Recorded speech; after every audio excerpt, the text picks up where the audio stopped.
And in the next few months, you'll see a real change happening to hospitality, to those hoteliers that have invested into their architecture, into a cloud-first native platform like Mews, and starting to really see the benefits of those decisions that they made a couple of years ago.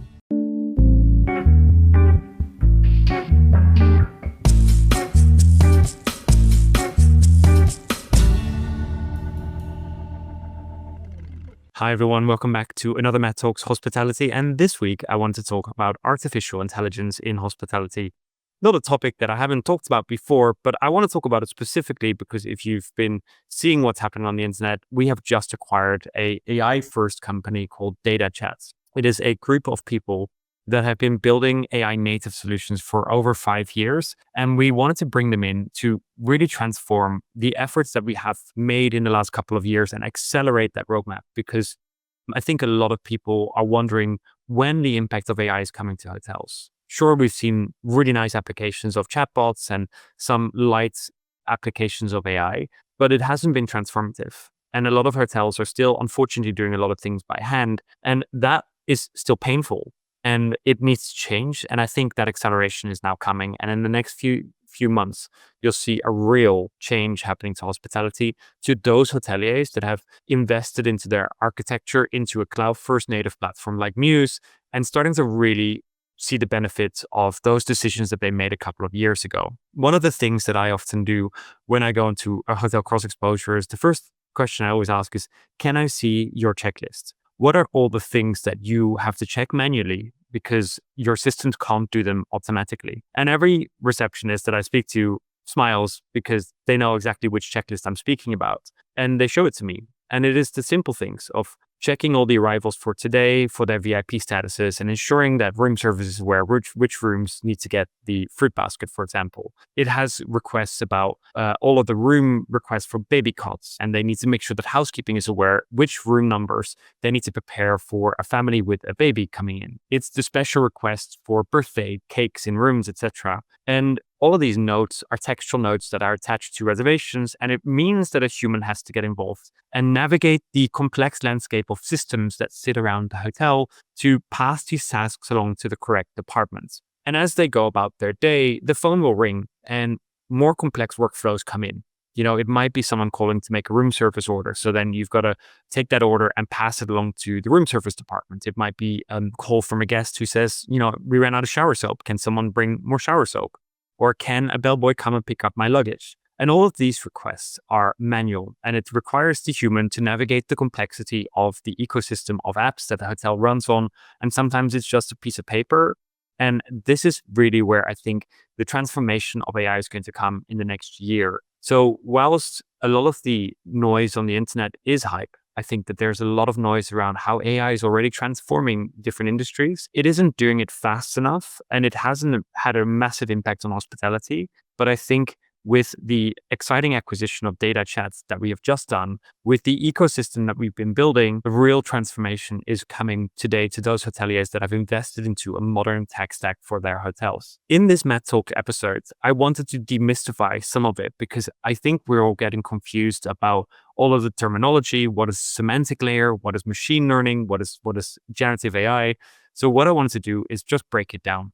Like, what are the core components of success for a hotel that is leaning into an AI-first strategy? How do you leverage it? And what is going to come your way if you set up the right ecosystem infrastructure for your particular hotel? And as a hotelier, I also struggle with a lot of the terminology. So I will try and explain it in layman terms so that you understand what we're doing as a company and really where we're navigating toward, because I think it is genuinely one of the most exciting times for hospitality. And hopefully, we will build greater hospitality through these platforms. We will make sure that we recognize customers, that we serve what they're looking to get served. And without questions, we anticipate what they want, because last time when they stayed at a sister hotel, we knew that they liked a specific pillow type. And we can now anticipate those kind of requests through this really rich kind of data architecture that we're building, and then overlaying it with this really fantastic AI tool that operates and makes sure that these guest requests are being listened to so that you can spend more time with your guests to create those really special experiences. I hope you enjoy this.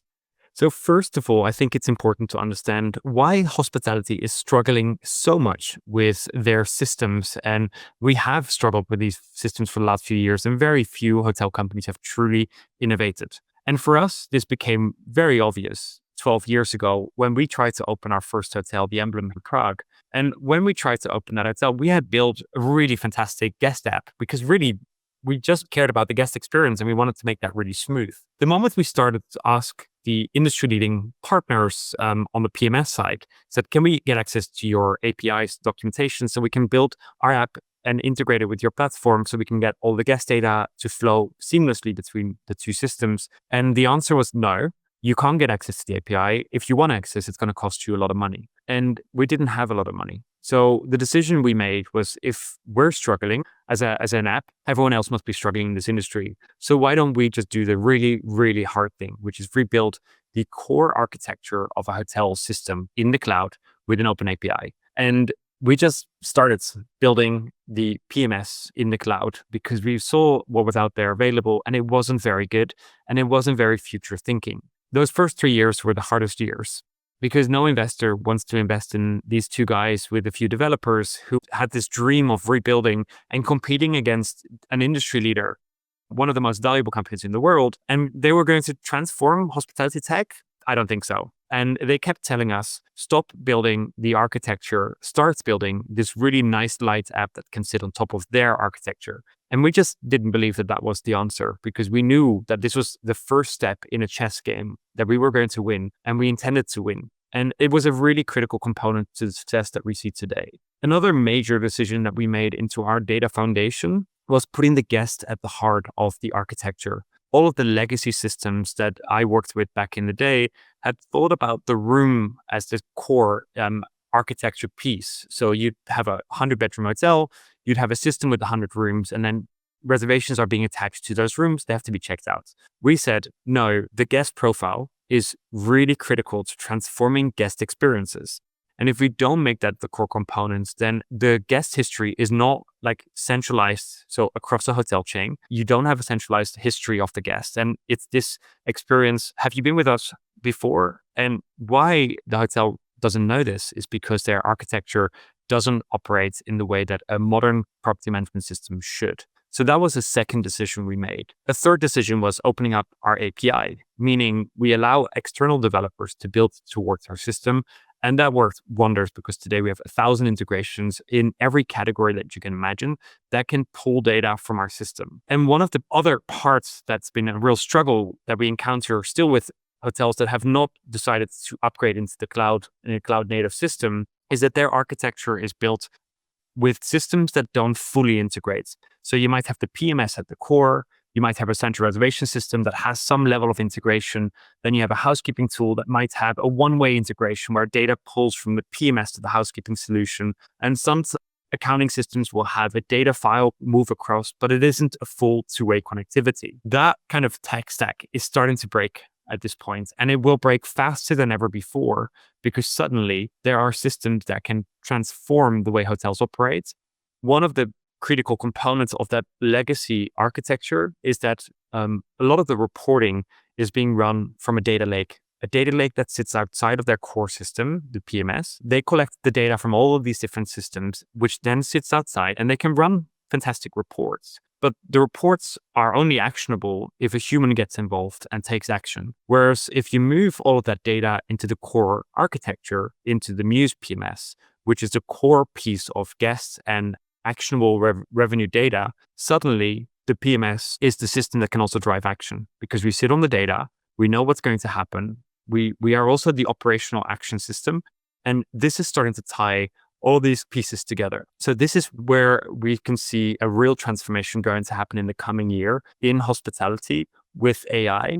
And to all of those people that have been wondering, where is the innovation? I think that's where we're just turning a really exciting corner. And I'll talk through some of these scenarios in the next step. The evolution of AI in hospitality. And we've been talking about automation for a very long time. And Even in the legacy systems, when I operated on a DOS base, like one of those blue screen systems, we already had some automation built into the workflows. Things like routing rules, for example, where we knew that if a group had routing rules for all non-alcoholic drinks to go to the master, but the alcoholic bill to the personal bill, that was a level of automation that we had. It was quite basic, but it worked quite well. So automation is really the first kind of line of defense that hotels have, which is basically automation rules that are very kind of rudimentary in making decisions. So some of the revenue systems out there today are not genuine AI-driven revenue management systems. They just say, if your occupancy picks up to 80%, then increase price by 10 euros.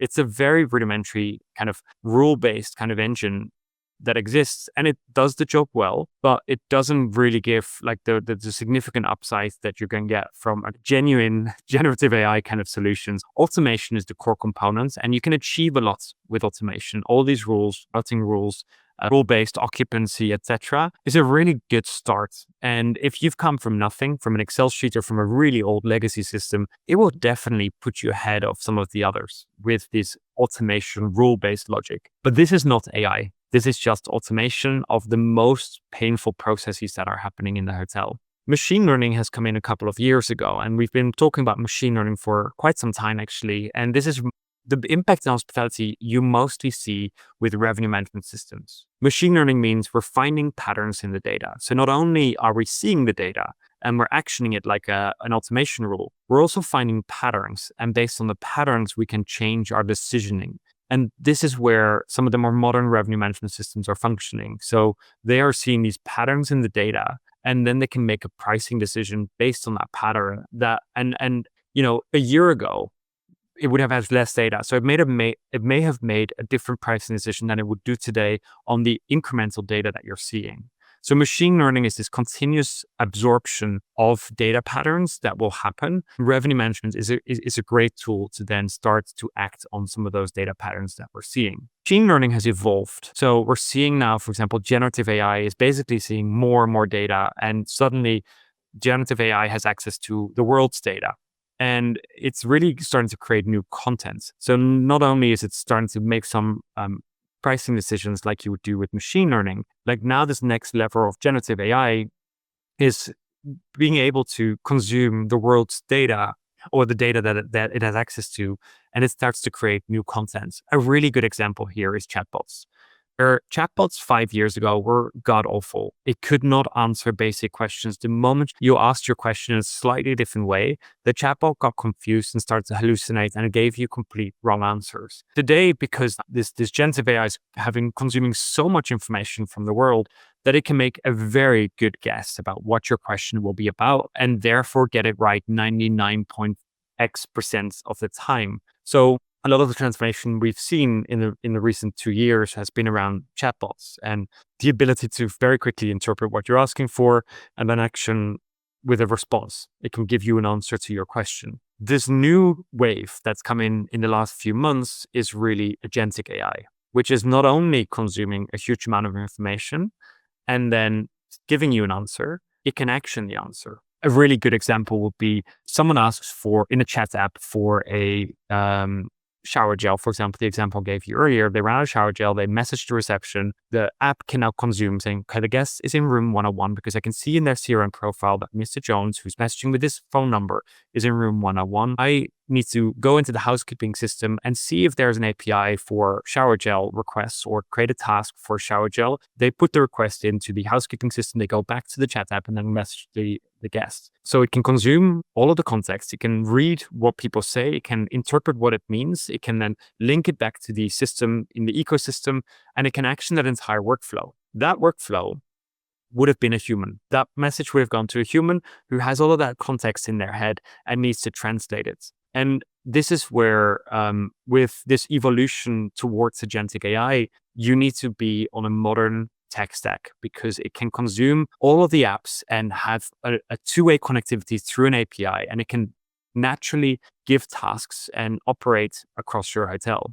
And this is really why with Mews for the last couple of years, you've seen us, develop our APIs so that marketplace partners can get there. But we've also been acquiring several companies in the space where we know that they are critical components to operation. The last being FlexKeeping, a housekeeping management tool. A lot of the manual workflows are unfortunately created towards maintenance and housekeeping that are the connection piece between the reception and what happens on the floors of the hotel. And this is where agentic AI is going to come in. It's going to really transform the operation of a hotel. The way that I earlier talked about the data lake, right? So a lot of hotels have figured out that their architecture is so old that they can't have a data lake that sits at the core system because the core system doesn't think in that way. So they build this data lake, but the data lake sits outside of the operation. So if you want to enable agentic AI across your ecosystem, it just starts to break down because the silos of data never make it back into your core system. And you could build something, but it will be very painful to get it in place. And unfortunately, with the acceleration of kind of solutions coming to market, I don't think hotel companies will have time to rebuild this themselves. So this is kind of the evolution, how we went from automation to machine learning to then now talking about generative AI, which is really creating new content, and agentic AI is taking that content and actioning it across the hotels. Right. So I have been talking about the kind of backbone, the history of Mews, where we started. I've explained kind of the AI models, but where does DataChat come in to this entire kind of ecosystem play that we're playing? And one of the powerful things that we found when we started looking at what the team at DataChat had been building, and the name suggests chat, right? But actually they'd gone far beyond chat, but that was the name that they set up when they started. What the solutions are that they've been building is having a deep understanding of AI. And what they realized was that a lot of the AI was hallucinating, right? When we started with AI, you often got answers wrong and you couldn't really trust it. There's more trust. But when you go into smaller kind of ecosystems like a hotel operation, it doesn't operate in the way that the rest of the hotel industry works because you have local context, right? Room 101, why is the hairdryer in room 101 in the drawer, but in room 102, the hairdryer might be in the bathroom? And this is all local context. That's where DataChat can come in to build this semantic layer, which means a layer of context that we can give to AI to say, this is how we operate as a hotel or as a hotel chain. And that is really the differentiator in what we're seeing to happen now in solutions like with what we're building with DataChat. It removes the hallucination because it gets lots and lots of context on your particular hotel. And for example, if a guest calls or a guest goes into the chat app to order room service at 2 a.m., the semantic layer now knows that at 2 a.m., the restaurant has been closed, but room service is 24/7. So it says, yes, room service is 24/7, so the order is valid. However, the restaurant's closed. I need to reroute this request to the night manager, who is probably on the floors operating. So I need to message the night manager that a room service order has come in so he can go to the kitchen to put in the pizza in the oven, for example. And it just knows these things because of the context of your operation. It consumes everything that we know about the hotel chain, what guests are saying on the internet, creates this semantic layer of context about your hotel operation. And that is really starting to transform the way that we operate. And this is the very, very exciting thing that we're doing with DataChat in the coming year. And you're starting to see real applications of this across our ecosystem. I will give you 3 specific examples of agents that we are imagining today that you will start to see come to life in your operation that is going to have a tremendous impact on how much time your teams are saving from not having to do manual tasks across your hotels. The first example is an agent called, let's call her Rory, and it's a revenue management agent. So we've been using revenue management systems before. However, a lot of hotels didn't trust the decisions, and therefore they never switched on the autopilot that runs the pricing decisions automatically because they wanted to keep control. What it can now do is not only can it change the prices in your hotel when it sees a demand surge. So imagine a concert getting announced in your city, and then there's a demand surge happening. As and when the demand surge happens, it can message, for example, your revenue manager and saying, hey, we're seeing a demand surge. We are recommending that you increase the price. And the revenue manager can now, with natural language, respond back to the revenue management system and saying, I actually don't want to increase the price, or I do want to increase it, but maybe increase it even more because there's really something happening. But you can also question saying, okay, but what's behind this search? Do you know, why these reservations are booking? Is it a specific channel? Is it a citywide convention that's being announced?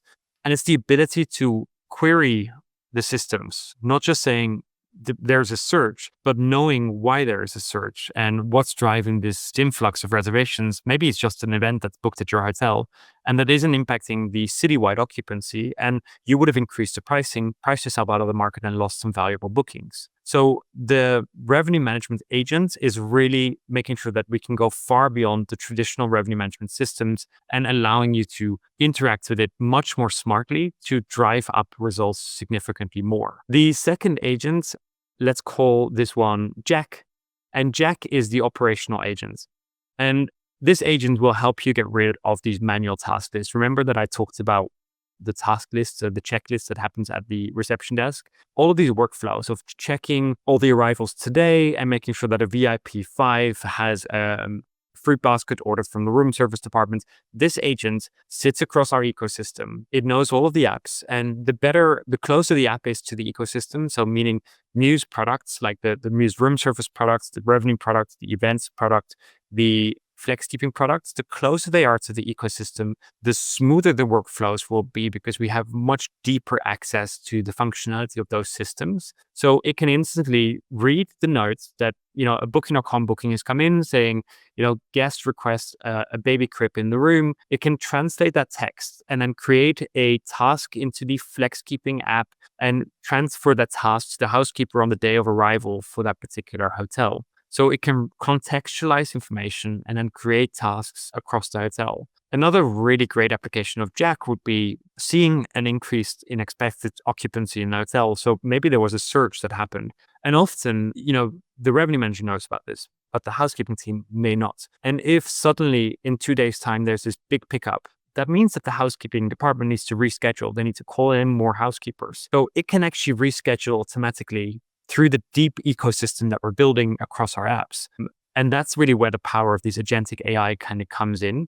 It can start to do predictive maintenance. It can see that room 101 seems to have a lot of complaints about drainage in the bathroom. So it can actually put that room out of order for a day or two, allocate a task to maintenance saying, go into this room and maybe fix the drain specifically because we're now starting to see a lot of questions come in for this particular room.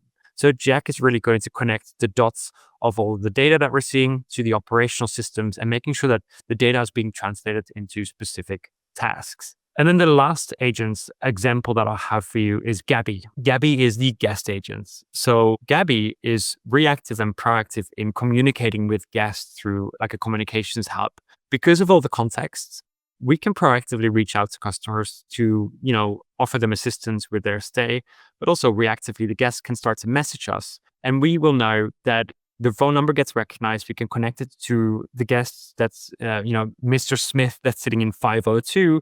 And we know the room type, we know the room layout. So the guest may say, I don't think my room has a hairdryer. And we know contextually room 502 has the hairdryer in the closet in the second drawer. And that context that's coming through this semantic layer of AI context is now being given back to the AI agent so that they can respond to this guest so that they don't need to send a bellboy to the room to point out that the hairdryer is in that drawer. So it knows everything about all of the guests. It knows everything about the physical infrastructure of your hotel, and it can connect the dots of guest communication back, ensuring that is a really smooth experience. It also can start to do room assignments. So for example, we now see in your guest profile that last time you stayed in a room on a high floor away from the elevator because you want a silent room. And today you were allocated in a room close to the elevator. So it can actually action based on your guest profile data that we've moved you to a higher floor away from the elevator and then message the guest directly saying, you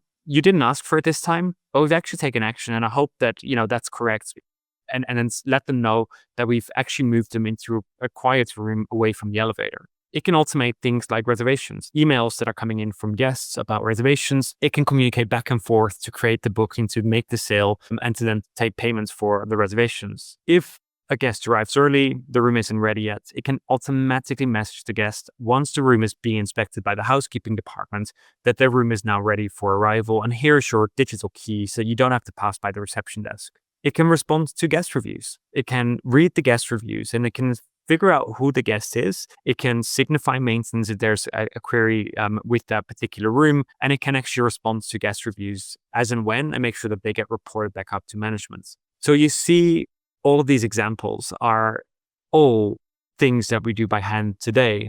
And this is going to change. This is going to change rapidly. And those hotels that lean into an ecosystem of apps that are deeply, deeply integrated, adding this semantic AI layer on top, those hotels will benefit from significant operational efficiency going forward. The hotels that are trying to do AI applications on top of a fragmented system will struggle, especially if those systems are legacy systems that are not really thinking about AI first. And this is really the kind of the narrative shift that I think is going to take place in the next year. It is so exciting. I love going deep with our teams on the different applications in hotels and explaining why we do certain things. And then they're like, right, we can automate that. We want to be the platform that is going to transform hospitality. The only way we can do that is if we build more ourselves, if we bring in the best apps into our ecosystem, we layer a semantic AI layer around it that allows us to interpret and drive context and then drive actions that humans would previously do, so that our hoteliers can actually focus on the most important thing, the reason why we all joined hospitality, which is create very special, personalized guest experiences. You've made it to the end, and I hope you've enjoyed this. And I think you can tell the passion that I have for what we've been building. At the heart of it, we started with the PMS, the property management system. And slowly over the last 12 years, we started building out a proper ecosystem when every time we saw an element of a hotel where we felt we should bring that closer to the core. Things like restaurants, event spaces, like the data lake solutions that we've now built. Revenue management is really at the core of a next iteration of property management solutions. And then recently we've added FlexKeeping, which connects the data and the insights that we have to operationalizing that across the business. With the DataChat acquisition, we really see all of that being pulled together. We add a ring of semantic AI kind of knowledge and actionability around it, which then leads to these great examples that I've given in this episode. If you're interested in learning more, we've written a white paper where we go much deeper on some of these topics, because I realize that this is possibly the first time you're hearing about the innovation that we're driving throughout AI. And sometimes it's better to read it on a piece of paper than hearing it from me the first time. So you can probably click below or above somewhere in this video. We will add the link to the white paper that you can then download, so you can take your time. Not everyone uses Mews at the core, and that is okay. There are great other solutions out there, and it is important that you check whether you're in a great place or whether you think that maybe 2026 is the time to really make the move into a cloud, open API first kind of solution that has a vision for agentic AI. And I think that's the most important. Make sure that you are ready, because then you can really help leverage the innovation to optimize your efficiencies and really focus on those great guest experiences that you're driving. Thank you so much for tuning in this week.